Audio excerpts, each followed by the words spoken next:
함께 사도신경으로 신앙 고백하시겠습니다. 나는 전능하신 아버지 하나님 천지의 창조주를 믿습니다. 나는 그의 유일하신 아들 우리 주 예수 그리스도를 믿습니다.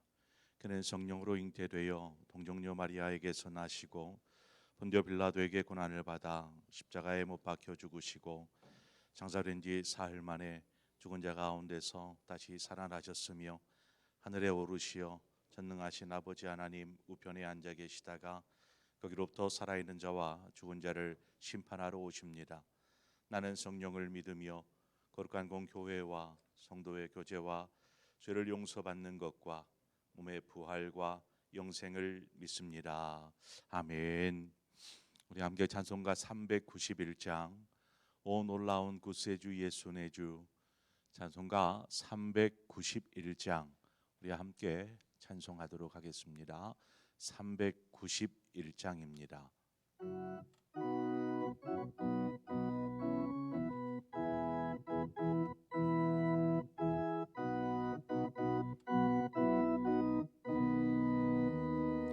오 놀라운 구세주 예수 내 주, 참 능력의 주시로다.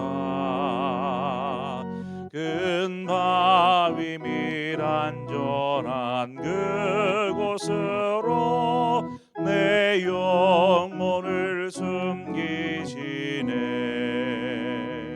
내 마른 땅을 종일 걸어가도 나 피곤치 아니하며 저 위험한 곳 내가 애를 떼며 큰 바위에 숨기시고 주 손으로 덮으시네. 오 놀라운 구세주 예수 내 주, 내 모든 짐 벗기시네. 죄악에서 날 끌어올리시며 또 나에게 힘 주시네.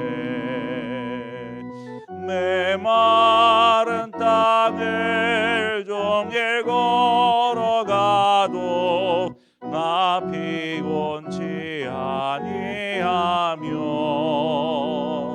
저 위험한 곳 내가 애를 떼며 큰 바위에 숨기시고 주 손으로 덮으시네. 증량 못할 은혜로 채우시며 늘 성령에 감아주사 큰 기쁨 중 주님을 찬양토록 내 믿음을 도우시네. 내 마른 땅을 종일 걸어가도 나 피곤치 아니하며 저 위험한 곳 내가 애를 떼며 큰 바위에 숨기시고 주 손으로 덮으시네. 주 예수님 공중에 임하실 때 나 일어나 맞이하리. 그 구원의 은총을 노래하리. 저 천군과 천사 함께 내 마른 땅을 종일 걸어가도 나 피곤치 아니하며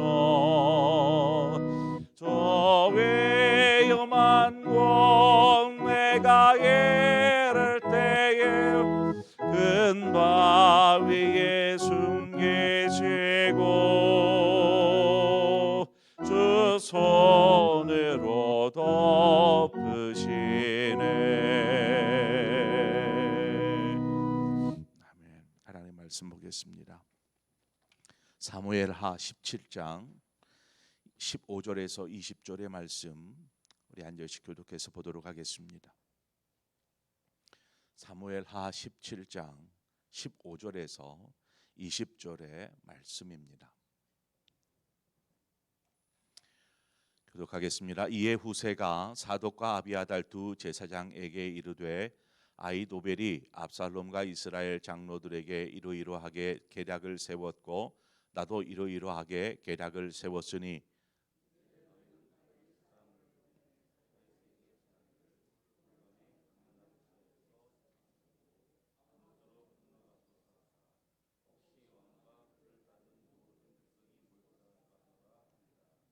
그때의 요나단과 아히마스가 사람이 볼까 두려워하여 감히 성에 들어가지 못하고 에누로겔 가에 머물고 어떤 요종은 그들에게 나와서 말하고 그들은 가서 다윗 왕에게 알리더니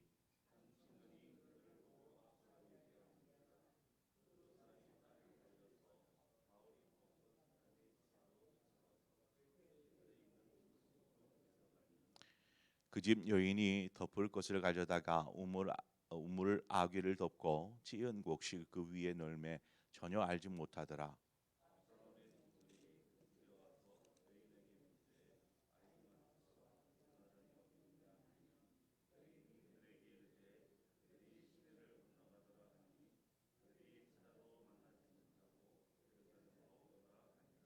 아멘. 후세가 아히도벨의 계략을 어리석게 만들고 자신의 계략대로 압살롬의 마음을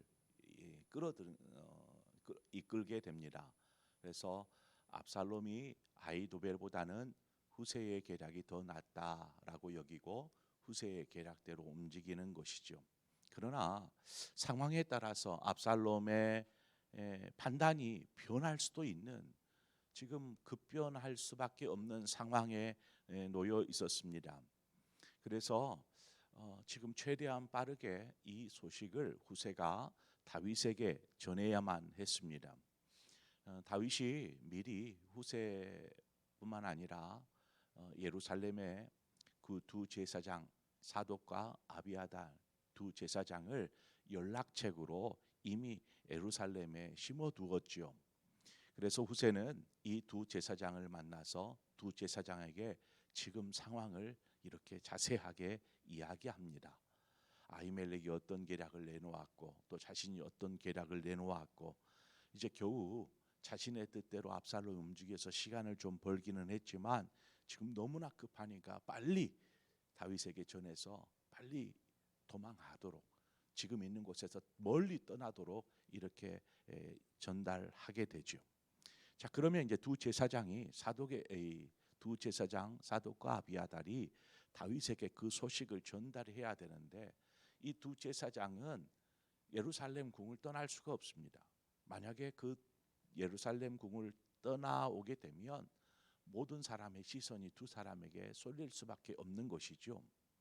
그래서 방법을 택하는데 이 두 사람에게 자식 아들들이 있었어요. 사독에게는 아히마아스가 있었고 아비아달에게는 요나단이 있었습니다.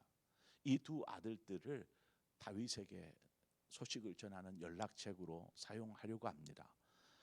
그런데 이 두 아들이 예루살렘 성 안으로 들어와서 아버지 제사장들로부터 소식을 듣고 이제 다윗에게 전달해야 되는데 예루살렘 안으로 들어오는 것을 두려워합니다. 아마 모든 경비나 이런 것들이 철저하게 지금 경계가 되어 있지 않겠습니까? 이러한 것들을 보면서 이 두 아들들이 두려워합니다. 그래서 한 가지 방법을 세우는데 두 제사장이 한 요종, 아마 믿을 만한 요종이지 않겠습니까? 한 요종에게 그 모든 이야기들을 다 아들들에게 전달할 수 있도록 그 중간 연락책으로 사용합니다. 그래서 에누루겔이라는 곳이 어디냐면 베냐민 지파가 받은 땅과 유다 지파가 받은 땅의 경계에 있는 한 셈터입니다. 셈이 있는 곳 에누로겔, 그곳에서 이제 접선을 하게 되죠.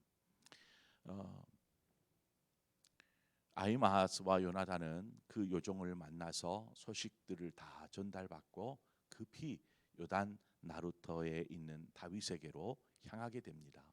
이 모든 과정들이 참 영화에서 나올 법한 그러한 첩보전이 계속 벌어지고 있습니다. 두 사람이 그렇게 아무도 모르게 비밀리에 지금 움직이고 있는데 그 모습이 들통나고 맙니다. 결국 두 사람이 좀 은밀하게 막 움직이는 것들이 들통이 나니까 그 소식이 압살롬에게 전달이 되었고, 압살롬은 급하게 종들을 보냅니다. 그 두 사람들을 추적해 붙잡아라 하는 것이죠. 그래서 종들이 이제 두 사람을 추적하게 되죠. 두 사람은 자신들이 이제 탄로난 것을 알고 급하게 자리를 옮겨서 바우림이라는 곳에 가서 어느 한 집에 들어갑니다. 뭐 알지 못하는 집이죠. 그 집으로 들어가서 우물 속으로 이렇게 숨게 되죠. 근데 그 모습을 이 집의 아내인 그 집의 여인이 두 사람이 이렇게 숨은 것을 알고 얼른 가서 그 우물을 덮습니다. 그리고 그 덮은 위에다가 빻은 곡식들을 이렇게 널어 놓는 것이죠. 사람이 들락날락했다라는 표시가 전혀 나지 않는 위장을 해 놓은 것입니다. 압살롬의 종들이 그 집에 들어와서 이렇게 막 찾지만 우물 속에 있을 거라고는 생각지를 못하죠. 결국 속아서 이들은 다시 예루살렘으로 찾지를 못하고 돌아가게 됩니다.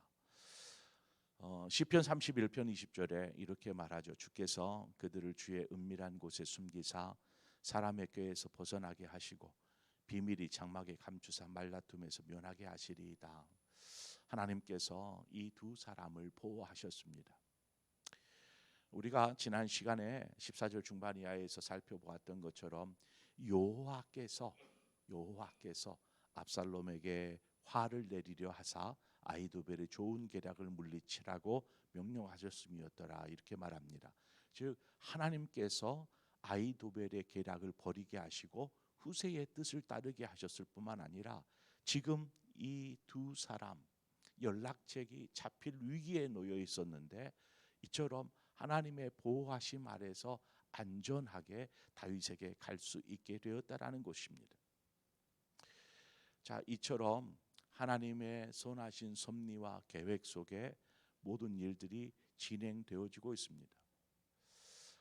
오늘 본문에 보면 두 제사장과 또 그의 아들들이 참 후세와 다윗 사이에 귀한 연락책이 되어졌습니다. 그런데 본문에 보면 이름도 없는 한 여종이 나오고요. 또 바우림에 있는 어떤 사람의 집에 그 집의 아내인 그 집 여인도 등장을 합니다. 만약 이 두 여인의 도움이 없었더라면 그 두 아들들이 온전히 그곳을 탈출해서 다윗에게까지 갈 수 있었겠습니까? 아니죠. 분명히 붙잡혔을 것입니다. 하나님께서 도우심으로 이들이 두 여인들을 통해서 안전하게 정보를 얻고 그곳을 떠날 수 있게 되어진 것이죠. 하나님께서 일을 행하실 때에는 이처럼 주변에 있는 사람들까지도 함께 사용하여 주십니다. 우리가 하나님이 기뻐하시는 일을 할 때에는 분명 주변에 우리를 돕는 사람들이 분명히 있습니다. 여러분 잊지 마십시오. 분명히 있습니다. 직접적으로 나에게 도움을 주지는 않을지라도 누군가가 우리를 위해서 기도하고 있습니다. 간접적으로 누군가 우리를 위해서 막 응원하는 사람들이 있다라는 것입니다.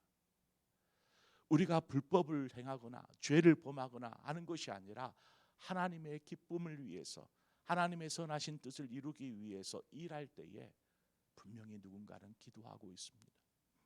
우리가 이 새벽에 교회를 위해서 기도하고 아픈 이들을 위해서 기도하고 하는 것처럼 누군가는 분명히 나를 위해서 기도하고 있다라는 것입니다. 우리는 이것을 결코 잊어서는 안 됩니다. 이름도 알지 못하는 두 여인의 도움이 작은 것처럼 보여질지는 모르지만 이 두 여인이 없었으면 모든 것들은 아마 수포로 돌아갔을 것입니다. 이처럼 하나님께서 세밀한 부분까지도 간섭하시고 섭리하시고 그 뜻을 이루게 하시더라는 것이죠. 제가 이 말씀을 묵상하다가 한 구절이 떠올랐습니다. 창세기 2장 18절의 말씀인데, 여호와 하나님이 이르시되 사람이 혼자 사는 것이 좋지 아니하니 내가 그를 위하여 돕는 배필을 지으리라 하시니라. 아담에게 하나님께서 돕는 배필로 하와를 지어 주셨죠. 여기서 말하는 돕는 배필, 돕는 배필의 의미를 좀 우리가 좀 함께 묵상하고자 합니다. 하와에게는 아담이 돕는 배필이고 또 아담에게는 하와가 그에게 있어서 돕는 배필이죠. 돕는 배필이라는 말의 의미가 무엇일까요? 단지 나를 위해 존재하는 사람, 돕는 배필, 이렇게 해석할 수 있을까요? 만약에 그런다면 제가 앞서 말씀드린 하와는 아담의 돕는 배필이고 아담은 하와의 돕는 배필이다라는 말이 맞지가 않습니다. 그러겠죠. 아담에게 하와가 돕는 배필이다. 그럼 그걸로 끝이 나야 합니다. 왜요? 돕기 위해 존재하는 사람, 아담을 위해 존재하는 사람이 되어버리기 때문에 그렇습니다. 그러므로 돕는 배필이다라는 것은 서로에게 있어서 도움이 되는 것을 말합니다. 하나님께서 이를 돕는 배필로 붙여주신 것은 함께 서로 도와서 하나님의 뜻을 이루라는 뜻이 아니겠습니까? 그래서 돕는 배필은 어떤 뭔가 필요를 도와주고 뭐 이러한 것들도 있지만, 돕는 배필은 이제 상대의 방과 함께 머물러야 하기 때문에 때로는 참아야 할 때가 생깁니다.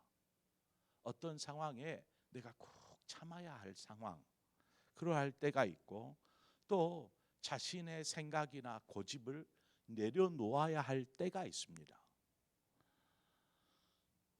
뿐만 아니라 두 사람이 함께 머물러야 하기 때문에 상대방을 이해하기 위해서 노력해야 합니다.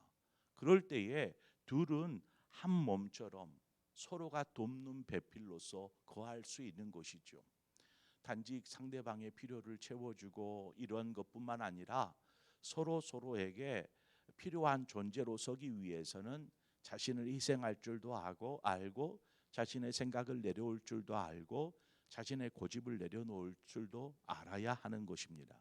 자, 이처럼 우리가 상대방을 위해서 나의 자존심, 생각들 이런 것들을 내려놓게 되므로 우리 자신이 그 속에서 다듬어지더라는 것이죠. 훈련되어지는 것입니다. 그래서 인내를 배우게 되고 배려를 배우게 되고 사랑한다라는 것이 무엇인지를 배워가면서 조금씩 성숙한 사람이 되어가는 것이죠. 이처럼 우리 주변에는 단지 나를 돕는 사람, 나에게 필요한 사람, 이러한 사람뿐만 아니라 우리를 이처럼 성숙하게 하는 사람들이 있어요. 이 사람들은 어떻게 말할 수 있을까요? 방금 이야기에 빗대어서 얘기하자면 나와 마음이 맞지 않는 사람, 나에게 험담을 들어놓는 사람, 나에게 와서 계속 딴지를 거는 사람, 그 사람도 돕는 배필이 될 수 있는 거죠.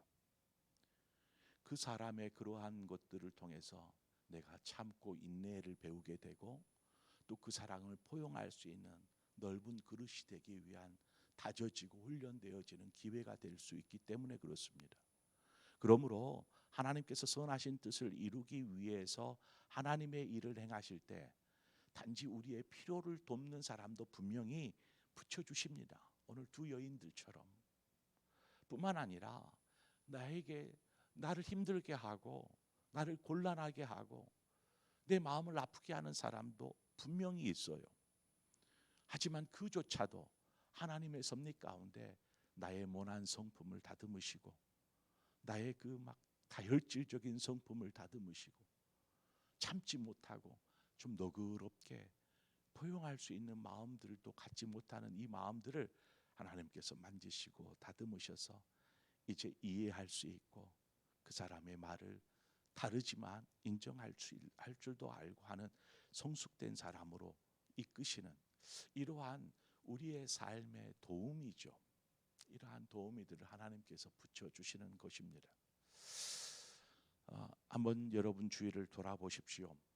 하나님은 세세하도록 어떻게 그렇게 치밀하도록 우리의 삶을 다스리시고 계획하시며 이끄시는지 복음 속의 가사처럼 주의 손길 안 미친 곳 전혀 없네.